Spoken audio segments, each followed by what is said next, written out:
Hai යාළුවනේ අද ඔයගොල්ලෝ එකතු වෙලා ඉන්නේ DNK Bro YouTube channel එකේ තවත් අලුත් වීඩියෝ එකක් එක්ක. ඉතින් අරනේ මම අද කතා කරන්න යන්නේ robotic electronic යන විෂයන් ගැන. ඉතින් මම මේ වීඩියෝ එකේ වීඩියෝස් එක දිගටම ලිස්ට් එකක්ම දානවා මේ breadboard ගැන. ඉතින් මේ සර්කිට් මගේ channel එකට ගියා නම් ඔයගලන්ට ලේසියෙන්ම බලා ගන්න පුළුවන්. ඉතින් මේ වීඩියෝ එකේදී මම කියලා දෙන්නේ breadboard හඳුන්වා දීම ගැන. ඉතින් මම කලින් දාපු ෆෝන් ගැන වීඩියෝස් ඒවා එක දිගටම මම දානවා. ඒවා මම නවත්තන්නේ. ඉතින් ඕගොල්ලෝට මගේ channel එකෙන් මේ වීඩියෝස් වගේම ෆෝන් වල තියෙන ගැටලු වලට උත්තර මගේ channel එකෙන්ම බලා ගන්න පුළුවන්. ඉතින් අපි වැඩි කතා නොකර channel එක subscribe කරගෙනම යම් වීඩියෝ එකට. ඉතින් ඔයගලන්ට පේනවා මෙතන තියෙනවා breadboard කියන breadboard එකක්. ඉතින් මේ breadboard එකේ ඔයගලන්ට පේනවා මේකේ print කරලා නැහැ. ඒ වගේ මේක print කරලා තියෙනවා.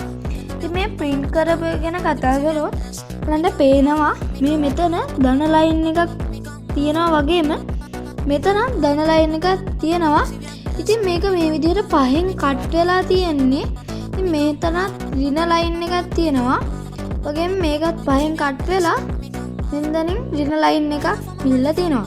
ඉතින් සමහර breadboard වල ඕගොල්ලන්ට මේක කට් වෙන්නේ නැතුව එක දිගට යන ඒවා බලා ගන්න පුළුවන්. ඉතින් ඒක බලා ගන්න ඕගොල්ලන්ට කරන්න ඕනේ මෙතන මේ ඉර මෙතනින් කැඩෙන්නේ නැතුව තියෙනවද කියලා බලා ගන්න එක විතරයි. ඒ වගේම මම කලින් කිව්වා වගේම මේ පැත්තේ මෙතන මේ වගේ ඒවා බලා ගන්න පුළුවන්. ඉතින් මේ බෝඩ් එක අපිට මේ විදිහට කෑලි කෑලි වලට ගලව ගන්න පුළුවන්. ඉතින් මේක ඕගොල්ලෝ ගලවනවා නම් ගලව ගන්න එපා. මොකද මේක අලුත්ම බෝඩ් එකක් නා. අලුත්ම බෝඩ් එකක් නම් මේක කැඩෙන්න වුණත් පුළුවන්. ඒ වගේම ඔයගොල්ලන්ට මේකේ බලා ගන්න පුළුවන් ඊපස්සේ මේ වගේ ඩබල් ටේප් එකක්. ඉතින් මේ ඩබල් ටේප් එකත් ගලවන්න එපා. ඉතින් ඩබල් ටේප් එක ගැලෙව්වොත් ඕගොල්ලන්ගේ බෝඩ් එක වැඩි කරන්න නැතුවම කැඩිලා යනවා. ඒ වගේම ඕගොල්ලන්ට මේ වගේ print නොකරමු breadboard එකක් බලා ගන්න පුළුවන්. ඉතින් මේ breadboard එකේ අර මං කිව්වා වගේම ධන සහ ඍණ ලකුණු කරලා නැහැ. ඒ වගේම මේකෙදිත් පහෙන් කට් වෙනවා. ඒ වගේම මේ පැත්තෙත් ඒ විදිහටම තියෙනවා. ඉතින් ඕගොල්ලන්ට බලා ගන්න පුළුවන් මේ දෙකේ අතර තියෙන වෙනස. ඉතින් මෙතන අංක වේලියකුත් මෙතන ඉංග්‍රීසි හොඩි අකුරු කිහිපයකුත් ලකුණු කරලා තියෙනවා. වගේම මේකේ ඒවා කළු පාටින් ලකුණු කරලා නැහැ. හැබැයි අපිට මේක breadboard එක විසින් print කරලා දීලා තියෙනවා.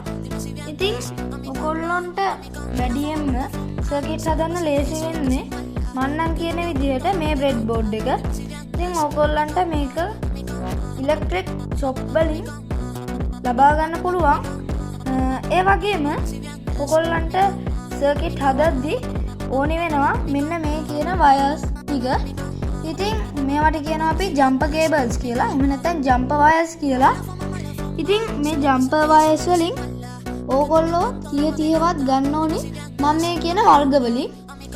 ඉතින් ඒ වර්ග තමයි female to female, male to male, female to male කියන wires. ඉතින් කඩේ ඉලෙක්ට්‍රික් ෂොප් එකකට ගිහිල්ලා මේ නම් ටිකෙන් 30 ගන්න දෙන්නේ කිව්වම ගන්න මේ jumper cables ගන්න පුළුවන්. ඒ වගේම ඔයගොල්ලෝ power දෙන්න මේ වගේ බැටරියක් ඕනේ. ඉතින් මේකේ නම තමයි 3.7. එහෙම නැත්නම් අපි මේකට කියනවා lithium ion battery කියලා. ඉතින් මේකත් ඔයගොල්ලන්ට ඉලෙක්ට්‍රික් ෂොප් වලින් ලබා ගන්න පුළුවන්.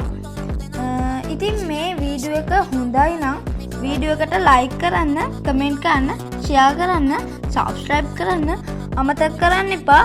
ඉතින් මේ වගේ තවත් ලස්සන වීඩියෝ එකකින් අපි හමු වෙමු. bye.